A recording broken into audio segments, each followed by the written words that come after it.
What's happening? Will Freeman, revolutionarylifestyledesign.com. Part 2, how to plan your financial future. As we covered in part 1, this is hardcore financial planning for middle class guys who want to get the fuck out of the middle class and become free and fulfilled and be able to travel and do all these cool things. It is definitely not for everyone. And as I said in part 1, this is in no way legal, financial, or tax advice. I am not qualified to give advice on any of those subjects. So please consult your legal, tax, or financial professional before you put any of this stuff into place. So without further ado, we left off on step 7. There are 18 steps. We're going to get into step 8 here ASAP. So step 8 is start a business. You don't get rich as an employee, all right? And you can't be free when you're chained to a desk. Money and freedom, those are the things that are going to be able to give you a fulfilling life. If you don't have those, it's going to be very hard for you to live a good life because someone else is always going to be telling you what to do, in control of your resources and telling you where to sit and where you have to live. And the freedom is actually more important than the money. And I'm speaking from experience here. If you can't see it yet, you just have to trust me. I'm filming this here in Thailand. You can see in the reflection of the mirror what it looks like outside. And it won't hit you until you have your first day where you don't have to go into work and you don't have to go into school and you have a bunch of runway cash and you have revenue coming in and you don't see that any time in the near future you're ever going to have to go back to a desk job or school.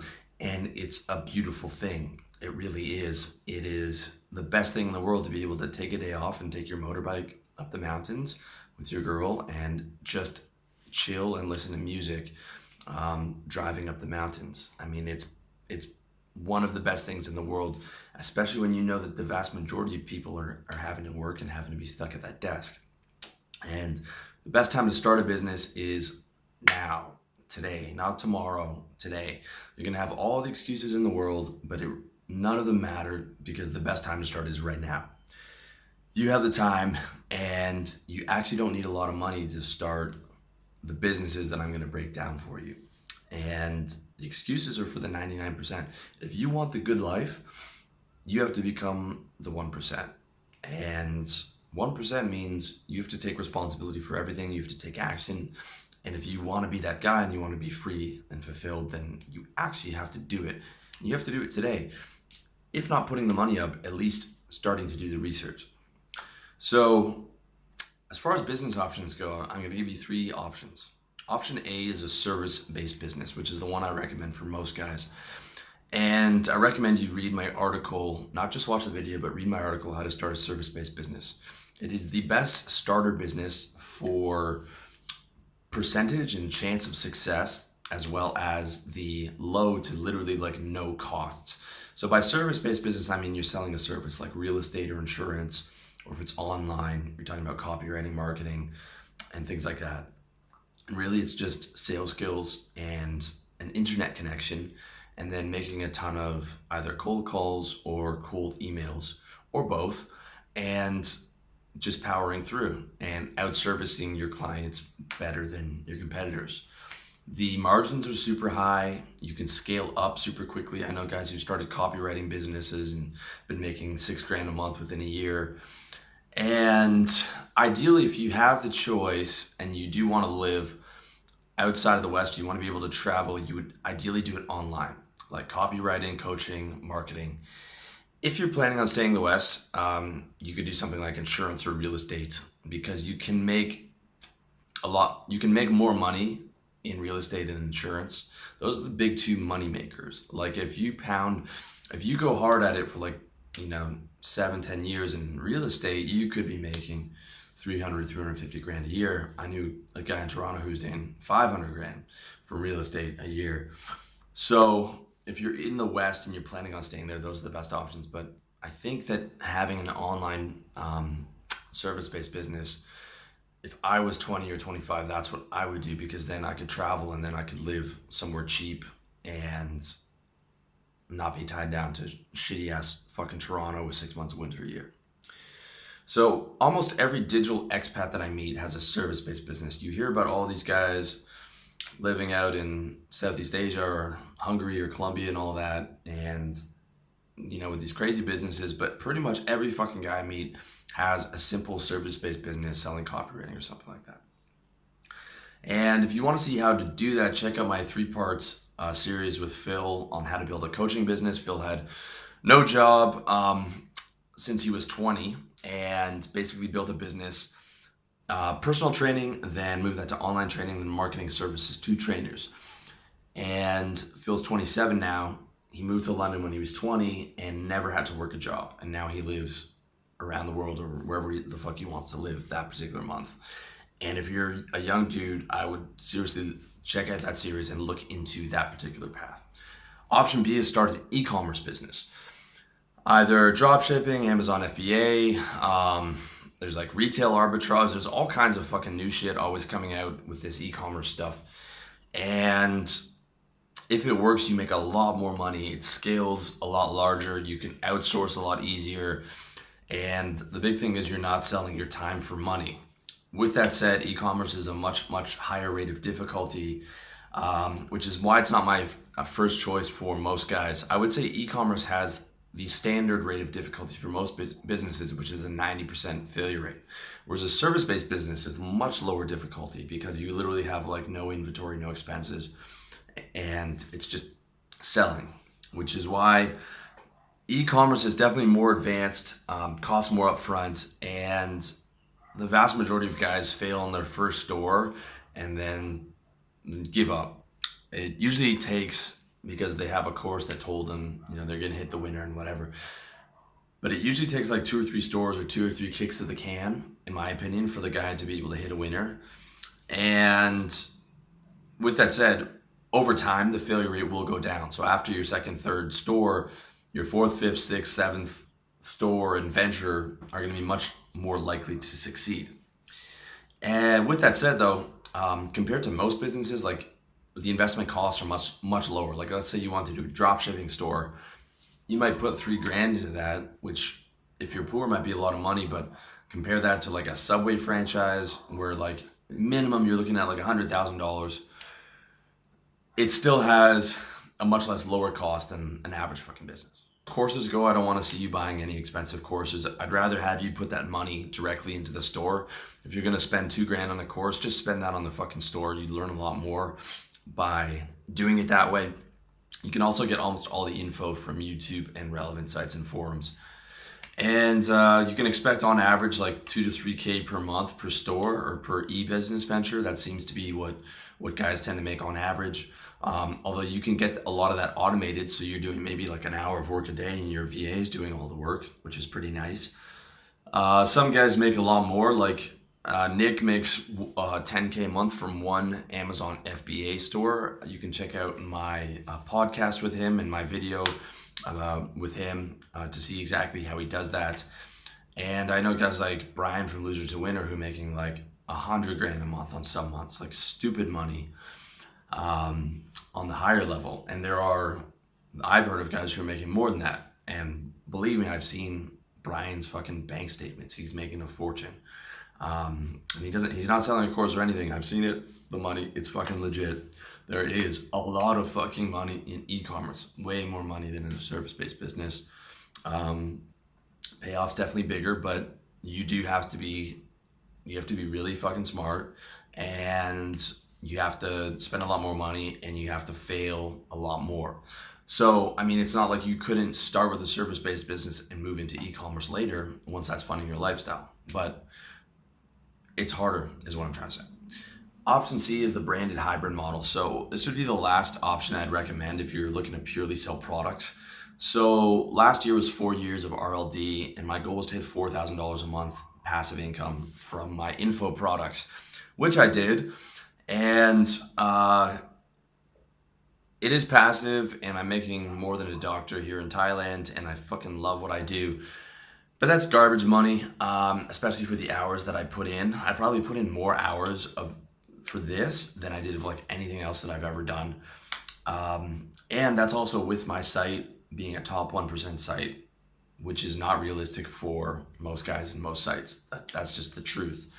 And to make 6 figures a month, If we're just talking about purely passive info products, you have to be a top 0.01% site, and you have to have like a ton of products. I have like 4 products, and I have some affiliate stuff, but I would need to have maybe like 10, 15 type of products to get it to the level of like passive 6 figures, and traffic would have to go up to top 0.01%. Okay.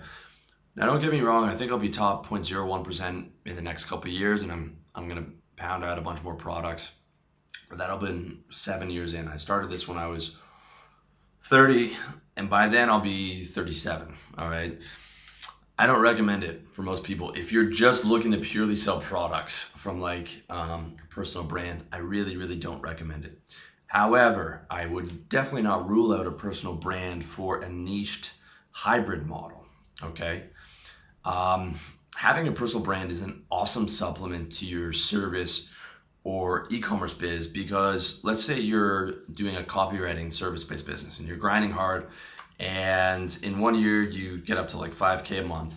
Now you want to start a website and a YouTube channel, like a professional looking website and YouTube channel on how to copyright for cash. I think that's a fucking great idea. And it's going to get you organic clients or organic traffic, which will get you new copywriting clients for your copywriting services. And it's going to get you organic traffic for your guru services about how to make money copywriting. So you can actually get both of those from building up your personal brand, both of those types of clients, which is really nice. And you don't have to hit top 1% for that kind of a site. All right. You can have a small site and you won't hit top 1% because it's going to be so niched. You can have a small site that does 10,000 a month in organic traffic, and that's going to be fucking good. And you could be making more off that site than I do, even though I have 100,000 a month organic traffic and another 150,000 views a month on YouTube, because you're going to sell expensive services and you're going to sell recurring services as opposed to what I sell, which is like relatively cheap info products. So you can have 10,000 a month of organic traffic and actually be a lot of money for you if you're charging 2,000 a month for copywriting services to your client, and that's a monthly recurring bill. So a personal brand can be super, super relevant. With that said, if you're wondering why I haven't put my brand into a hybrid model selling coaching, it's because I spent the better part of a decade with clients in sales and corporate sales, and I just don't want to sell my time for money right now. And I want to have my days free, and I want to be able to put that into more products and put it into other businesses that I'm doing as well outside of RLD. Although I will consider it, and it would probably double my income, but at this point I haven't moved to the hybrid model. But I would recommend, if you were going to do it, to do the hybrid model that I outlined there in option C. Step 9, define your exit plan. Your exit plan is your path to freedom. It is everything you need to get free and a firm timeline for when you're going to quit that motherfucking job. And when it comes to the exit plan, you need to execute at 100% or not at all. Okay, you cannot half-ass this. If you half-ass your exit plan and blow through all your savings and go back to having to find a job in the next 4 months after, you're going to want to fucking put a hole in your head. That's not how you do it. You do it at 100% and you have a foolproof, airtight exit plan. Okay, I'm going to give you the 4 steps for your exit plan, starting with step 9A, which is your savings target. This is how much you need to have in the bank to feel comfortable quitting. I would lean to the conservative side and ideally get as much credit as possible, as I said before. And you want to see like at least 5 months expenses paid. All right. So if you're planning on moving to like a cheap country, Southeast Asia, those expenses are going to be a lot less. But in the West, those expenses could be a lot more. Now, those are going to be bare minimum expenses, like, you know, the lowest you could live on. But you want like 5 months saved so that if shit goes wrong, you have everything paid for. Okay, so savings are looked at as number 1, emergency cash, number 2, runway for building your business, and number 3, money to reinvest in your business. Step 9B, your business revenue target. This is the amount of money you're bringing in where you can, 1, determine your business is a success, and 2, comfortably meet monthly expenses. Okay, in the West, it's like 5K a month in your business. Well, 3 to 5K depending on where you're coming from. In Southeast Asia, it's like 1,000 to 1,500 a month. With that said, do not fly to Southeast Asia and start a business with no savings and no revenue because you read a fucking course online. I've seen so many guys do that. Please do not do that. Don't only go to a foreign country when you have all your shit together, when you have your savings, when you have consistent money from your business, when your business is proven and tested and you are comfortable. All right. Step 9C, structure your exit plan to minimize your tax bill. That means before stocks, bonds, currencies, investments, taxes is number one. Guys spend all this time doing research on investing for their tiny amount of savings when the government is taking 30 to 50% of the fucking money out of your pocket for taxes, for including like sales tax on everything and inflation. And I mean, tax has got to be your number one. Okay, that's number one to get that under control before you even think about investments. And it's something you should be taken into consideration before incorporation. Because let's say you are planning to move out of country, you could just be a sole proprietor and then eventually incorporate in a tax haven like the BVI. So that's one thing you want to know in advance before you even quit your job, how you're going to plan your taxes. All right. The best thing to do for taxes is to move to a country that doesn't tax foreign sourced income. Like as a Canadian, if I'm living in the Philippines, Philippines doesn't tax my foreign sourced income. The next best bet is moving to like a low tax state. If you're planning on staying in the US, you can move to Florida, which has no state tax. And if you're incorporated in Delaware or something like that, you could have a really good tax structure. But you really have to know what's going on. If you're American, I think you have a $95,000 exemption. And don't quote me on this, okay? This could have changed for if you're living offshore. But after that, you still have to pay regardless of where you're living, okay? America is the strictest policy, and the IRS can enforce that all around the world because America is so strong militarily. So you really have to do a ton of research on this stuff. Again, this is not fucking tax advice. You have to do a ton of research. You have to talk to actual professionals. And before you put this stuff in place, you're going to have to talk to a guy who charges $1,000 an hour, not some joker from H&R Block. You need a guy who's really expensive and really good. You can get a lot of this stuff from like Sovereign Man forums to get an idea of what you're going to do. But before you pull the trigger, you want to pay someone who's really fucking good and get it set up properly. 9D, geoarbitraging your income. Geoarbitraging is just a fancy word for taking the money you're making and moving to a cheap country. So you have an online business where the revenue is the same every month, and you hop on a plane to a country with a third of the cost of living, like I did, and boom, you're making more than a doctor. And that is a beautiful thing. Believe me. Top places are Southeast Asia, Colombia, Budapest, so many places that you can find on nomadlist.com. And at this point, you are what I call a digital expat, which is just a fancy word for an online entrepreneur. Now, notice I don't say digital nomad. Nomad is another word for a broke homeless guy who wears soccer shorts every day and doesn't shower and has no money, okay? Because you cannot build a business as a homeless vagrant. You cannot build a business from the beach on your laptop with internet that's like 1 megabyte per second. You need to live somewhere, especially if it's a hot country, where you have air conditioning, where you have an actual living space, where you have a consistent routine, where you have a good internet connection because you have a motherfucking internet business. You can't build that when you're traveling all over the world 2 weeks here, 2 weeks there. With that said, what you do is, like, I never looked at myself as like, I'm going to be this thing. I always looked at myself as an entrepreneur, and I'm just moving over here because it's cheaper.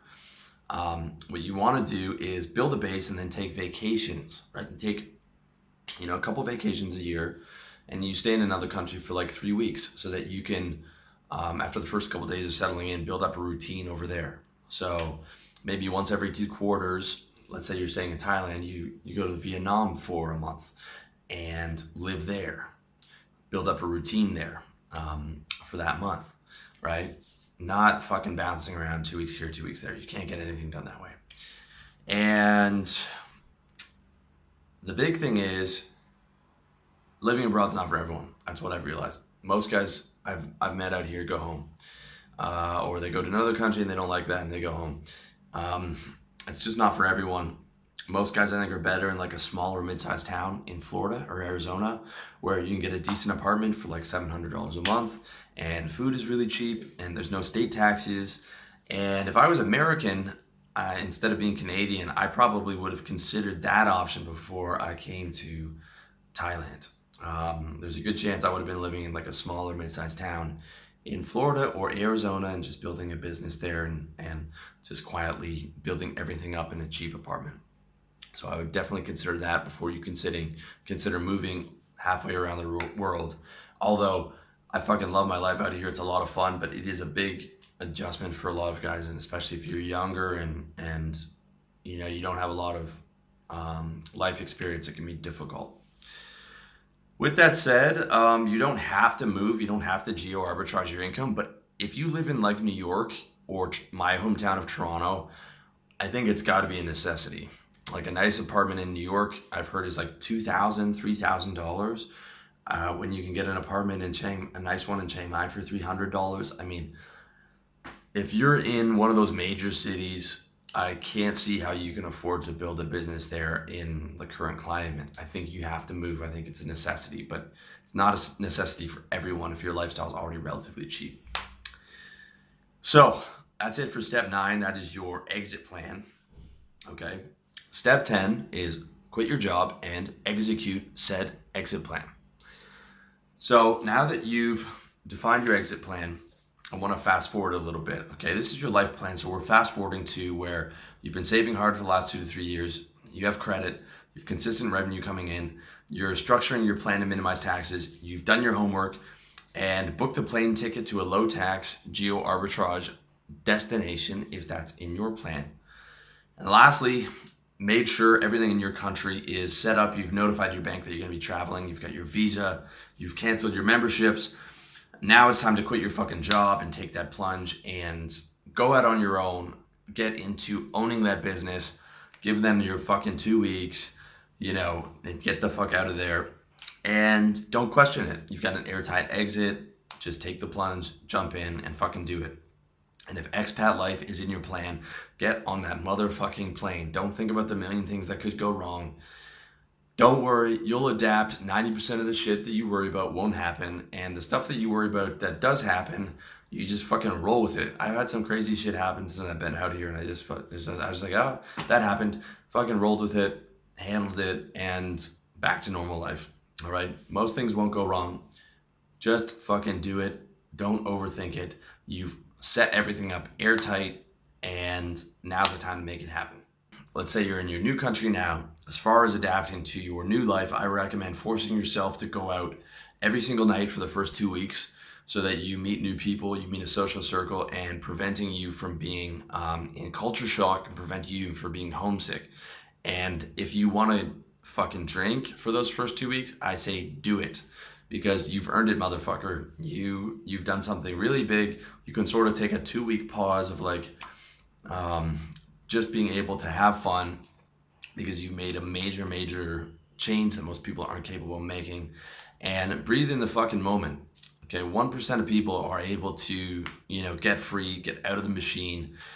And not only that, but you've not just got free, but you've got physically free. Now you've moved to another country. Now you can travel around and see this whole big wide world that's out there. So congratulate yourself and pat yourself on the back and fucking savor that moment.